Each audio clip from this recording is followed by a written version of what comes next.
अपना channel JMS study के माध्यम से आपको आज श्रीमद् भागवत गीता का अष्टम अध्याय का पाठ करने जा रहा हूँ। ध्यान से सुनिए। श्री भगवान उवाच अनाश्रिता कर्म फलम कार्यम कर्म करोति जा स सन्यासी च योगो न निराग्नि चाक्रिया। भगवान बोले, जो पुरुष कर्म फल का आश्रय न लेकर करने योग्य कर्म करता है वह सन्यासी तथा योगी है, और केवल अग्नि का त्याग करने वाला सन्यासी नहीं है तथा केवल क्रियाओं का त्याग करने वाला योगी नहीं है। यम सन्यासमिति प्राहुर्योगम तम विधि पांडवः न हयानस्यास् तब संकल्पो योगी भक्ति कश्चन। हे अर्जुन, जिसको सन्यास ऐसे कहते हैं उसको आप जो है जानकर, क्योंकि संकल्पों का त्याग न करने वाला कोई भी पुरुष योगी नहीं होता। आरूढ़ मुनिर्योगम कर्म कारण उच्यते योगारूढ़ तत्सेवा समः कारण उच्यते। योग में आरूढ़ होने की इच्छा वाले मननशील पुरुष के लिए योग की प्राप्ति में निष्काम भाव से कर्म करना ही हेतु कहा जाता है, और योग आरूढ़ हो जाने पर उसे योग पुरुष को सर्व संकल्पों का अभाव है वही कल्याण में हेतु कहा जाता है। यदा ही नेन्द्रियार्थो न कर्म स्वाप्नुते सर्व संकल्प सन्यासी योगारूढ़ उच्यते। जिस काल में न तो इंद्रियों की भोगों में और न कर्मों में आसक्त होता है उस काल में सर्व संकल्पों का त्यागी पुरुष योगारूढ़ कहा जाता है। उद्यारात्मनं नात्मनं वासादेत आत्मनं स्वानं चैव विप्रता। अपने द्वारा अपना संसार समुद्र से उद्धार करे और अपने को अधोगति में न डाले, क्योंकि यह मनुष्य आप ही तो अपना मित्र है और आप ही अपना शत्रु होता है। बंधुरात्मनस्य जनात्मनात्मनादीता अनात्मन शत्रुव वर्ताय शत्रुवता। जिस जीवात्म द्वारा मन इंद्रियों सहित शरीर जीता हुआ है उस जीवात्मा का तो वह आप ही मित्र है। जिसके द्वारा मन तथा इंद्रियों सहित शरीर नहीं जीता गया है उसके लिए वह आप ही शत्रु के समान शत्रुता में है। जिता आत्मना प्रशांतस्य प्रतात्मना समाहिता शीतोष्ण दुखेषु तथा मानयो। सर्दी गर्मी सुख दुख आदि में तथा मान और अपमान में इसका अंतःकरण की वृत्तियां भली भांति शांत है। ऐसे स्वाधीन आत्मा वाले पुरुष के ज्ञान में सच्चिदानंद धन परमात्मा सम्यक प्रकार से स्थित है, अर्थात उसके ज्ञान में परमात्मा के सिवा अन्य कुछ है ही नहीं। ज्ञान विज्ञान कृतात्मा कुटस्थो विजितेन्द्रिया युक्ता इति उच्यते योगी समलोष्टा कामंजा। जिसका अंतःकरण ज्ञान विज्ञान से तृप्त है, जिसकी स्थिति विकार रहित है, जिसकी इंद्रियां भली भांति जीती हुई है, जिसके लिए मिट्टी पत्थर सुवर्ण मन सोना समान है वह योगी अर्थात भगवत प्राप्त है ऐसे कहा जाता है। सुहृद मित्रादासान मध्यस्थो बंधुषु साधुष्वापि पापेषु समबुद्धिर् विशेष्यते। सुहृद मित्र वैरी उदासीन मध्यस्थ द्वेष और बंधुगणों में धर्मात्माओं में और पापियों में भी समान भाव रखने वाला अत्यंत श्रेष्ठ है। योगी युजता सत आत्मन रहस्यति स्थिता एकाकी यद इच्छितात्मना हीरा शरीर परिग्रह। मौन और इंद्रियों से शरीर को बस में रखने वाला आशा रहित और संग्रहित योगी अकेला ही एकांत स्थान में स्थित होकर आत्मा को निरंतर पापात्मा में लगावे परमात्मा में लगावे। सूची देश से प्रतिष्ठा स्तर मान सब आत्मना नाचितम नाचितम केलाजुतम कुशोत्मा।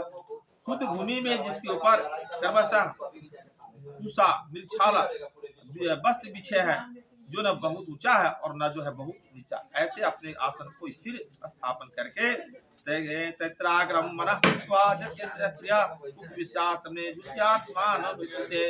उस आसन पर बैठकर चित्त और इंद्रियों की क्रियाओं को बस में रहते हुए मन को एकाग्र करके अंतःकरण की शुद्धि के लिए योग का अभ्यास करें।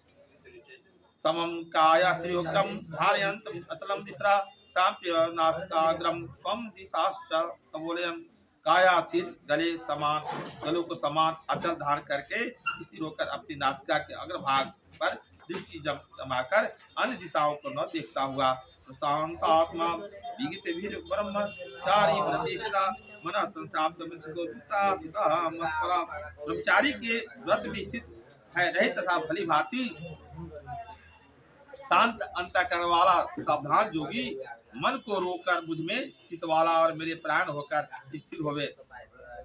चिदात्मनम जोगी नियत मानसा शांति दिवाणम परमाम मत्संगस्थाम विधि गच्छति। बस में किए हुए मन वाला जोगी इस प्रकार आत्मा को निरंतर मुझ परमेश्वर के स्वरूप में लगाता हुआ मुझ में रहने वाली परम आनंद की प्रकाशारूप शांति को प्राप्त होता है। नास्यन्तु योगी अस्तु न कस्यांत वस्त्रता न चाति स्वप्न शीलस्य जागृतो नैव जागुना।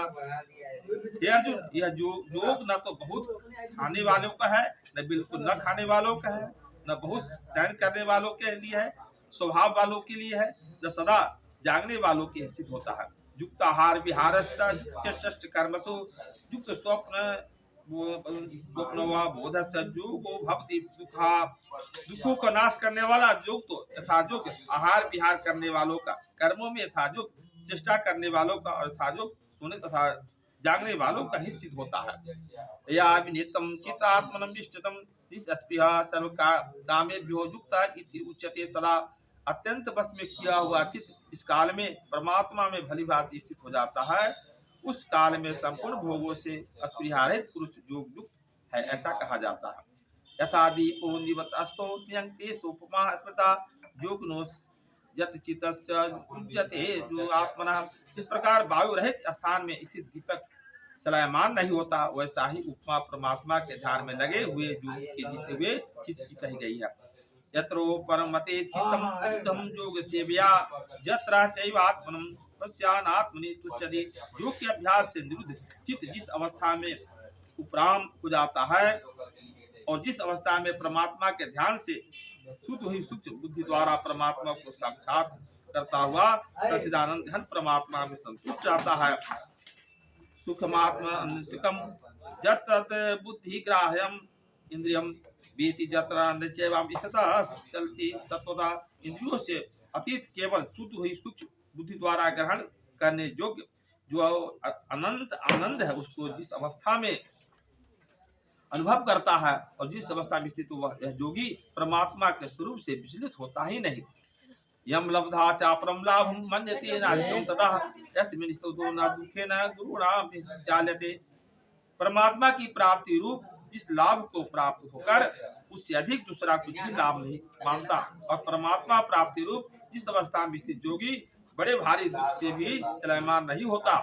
न तंग विद्यातम दुख संयोग वियोगम योग संचितम न निश्चयन योगक्तव्यो योगो निवर्ण चेतसा। जो दुख रूप संसार के संयोग से रहित है तथा जिसका नाम योग है उसको जानना चाहिए। वह योग न तो उताए हुए अर्थात धैर्य और उत्साह युक्त चित्त से निश्चय पूर्वक करना कर्तव्य है।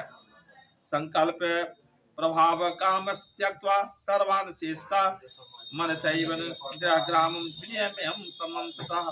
संकल्प से उत्पन्न होने वाली संपूर्ण कामनाओं को विशेष रूप से त्याग कर और मन के द्वारा इंद्रियों के समुदाय को सभी ओर से भली भांति रोक कर शनै शनैर रूपम बुद्ध्या धृति धृत्या आत्म संस्था मन कृत्वा न किंचित अपि चिंतेत। क्रम क्रम से अभ्यास करता हुआ उपरति को प्राप्त हो तथा धैर्य युक्त बुद्धि द्वारा मन को परमात्मा में स्थित करके परमात्मा के सिवा कुछ भी चिंतन न करे। आज मैं इतना ही करके समाप्त करता हूँ। यह पाठ आपको वीडियो अच्छा लगे तो सब्सक्राइब के साथ जो है लाइक जरूर कर दीजिएगा। कमेंट कीजिए, शेयर कीजिए।